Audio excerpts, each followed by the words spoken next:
Right, Laurie, we have here a whisky called Gauldrons, the Gauldrons, and it's from Douglas Laing and Company in Glasgow.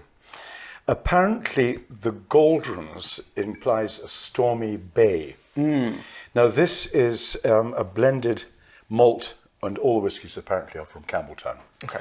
Now, Campbeltown is a bay, but it's hardly a stormy bay, and it says on the tube that it's the wind coming in from the Atlantic, but the Atlantic is quite a long way from. Campbeltown's sheltered bay on the east side of Kintyre. But so these are Campbeltown whiskies, and so we're looking for a Campbeltown character. As you well know, Campbeltown was once the distilling capital in the world.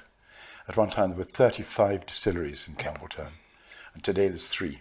Yeah, it was Prohibition was one of the nails in the coffin, wasn't it, for Campbelltown, to be among honest, several factors. Yeah, but I mean, there were only about 5 in 1920. Okay. And by the end of that decade, there were 4, and then 1 folded in 1931, I think. Okay. Rechlachen, and but it's a wonderful old town, and and it really is. It was a shabby old place, but it's really pulling itself up.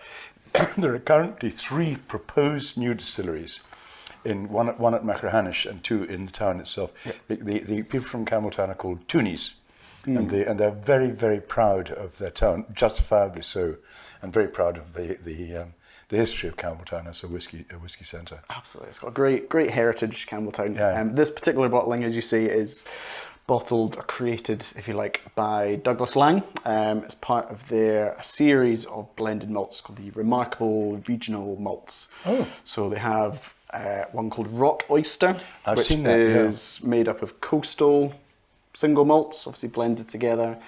Other one's called Scallywag, and a few others which are region Scallywag, is that a smoky one? Scallywag, I think, is Speyside single malts mixed together. Yeah. But so this is their Campbeltown edition. Big Pete, is that part Big of the Pete, series? I think that's got a punch to it with a big chap with a beard on the front. But this is one I've not tried before, the Gauldrons. As you say, the marketing spiel around it, the choice of the word Gauldrons is very evocative. It's nice label though. It is a nice label. Nice black bottom, very dark green. Right, so let's try this. Now, what are we expecting from a Campbeltown? What would you describe? How would you think? I would say the thing, because I think a lot of people mistakenly say, it's a bit smoky, like Islay. But for me, it's almost like a salinity to it. Yep, definitely. Like a brininess, kind of, I don't want to say like salt water, but it's got that coastal influence to it. It's quite I'd say Campbeltown can be quite a difficult style for somebody who's new to whiskey. I would guide them towards Speyside. I would, saltiness, salinity is definitely a keynote. But you often get a very slight smokiness. Not getting it here. No. Or very, very slight, if at all. It's a mild nose, isn't it? It's very delicate. Yeah, I think it's surprisingly delicate for a Campbeltown. It reminds me almost of obviously a Springbank distillery in Campbeltown. They produce their Springbank, and they produce Longrow, which is heavily peated, so very different to this.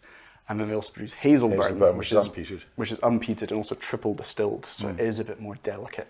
On the nose is slight Hazelburny notes for me, perhaps. It's quite light, and then of course Glen Scotia. That is more typically Campbell. Well, I mean, Springbank is classic Campbeltown. Yes. Glen Scotia, I would say, is classic Campbeltown as well, which is slightly smoky and but particularly maritime. Okay. But the Campbeltown is famously grubby. It's not a pristine, clean. It's an old-fashioned whiskey with bags of character. So this is 46.1, did I say 2? I think this one. So it has got a fair whack to it. The whiskey is produced at Springbank, as far as I'm aware, are all at least 46% as well. So that's to retain that strength. As you say, it is quite a difficult spirit. It's quite a full-bodied, heavy spirit. At 40%, you're not going to get that full experience. So 46 That is makes sense delicious. Just for this. So we looked at the nose, but the text, the mouthfeel is great, and the taste, the overall, is surprisingly sweet. It's much sweeter than expected. Yeah, that And the salinity, saltiness in the middle. subtle, I would say it's not as pronounced as I was perhaps expecting. Yeah, not as pronounced as some, but it's there. And I would say just a whiff of tiny taste of smoke just as you swallow. Doesn't really need water. I'm going to add a drop of water, but yeah, worth a try water. But it's very gentle. It's got bags of flavour to it, but it's not a whiskey that stops you in your tracks, that requires your 100% full attention. It's got bags of flavour to it, but in a restrained way. But yeah, exactly. Yeah. You could slips down very, very easily. Yeah. Obviously, for this expression, there's not an age stated in terms of the whiskey's character. Would you say it's had perhaps close to a decade in casks? Obviously, it's all educated guesswork. I would think so. I mean, we're looking at the colour. We're looking at refill casks, probably refill American. Just a nice, light, easy drinking. Yeah, I would say it's got the liveliness of perhaps a younger whiskey, maybe 6, 7, 8 years old, but it doesn't have the harshness or immaturity of not a trace of immaturity. Yeah, 3, 4, 5-year-old No. whiskies. But it's it's a very attractive whiskey, I must say. Yeah, no, it's beautifully The balanced. Gauldrons. It's a great.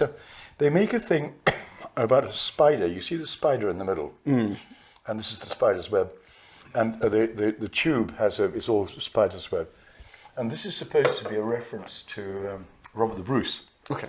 And the spider trying to get to make its web, which apparently took place on Rathlin Island, which is to the south, just off Ireland, immediately to the south of Kintyre, the Mull of Kintyre. So, but I mean, it's another sort of strange sort of marketing reference, but nevertheless, that's what the spider's for. Yeah, no, it's a very, very attractive presentation. I think it is quite consistent with the rest of the Douglas Laing range, a slightly higher strength. I would say it is quite typical of the region, which I think is the point that they're trying to do. But in a gentle way. In a gentle way that's got approachable. I think some Campbeltown whiskies can be quite off-putting if you're not expecting it. I love them. I mean, you've had a couple of whiskies before, Charlie. You kind of know what to expect. But I think for people who are new to whiskey, something like Long Row or one of the bigger Campbeltown malts can be quite a beast. It can be a challenge. But no, this is a lovely introduction, I would say. But yeah, no, a lovely drop, and definitely one I'd love to revisit. Yep, absolutely. Let's do it now. Yes. Yeah, let's have a little top up. That's good stuff.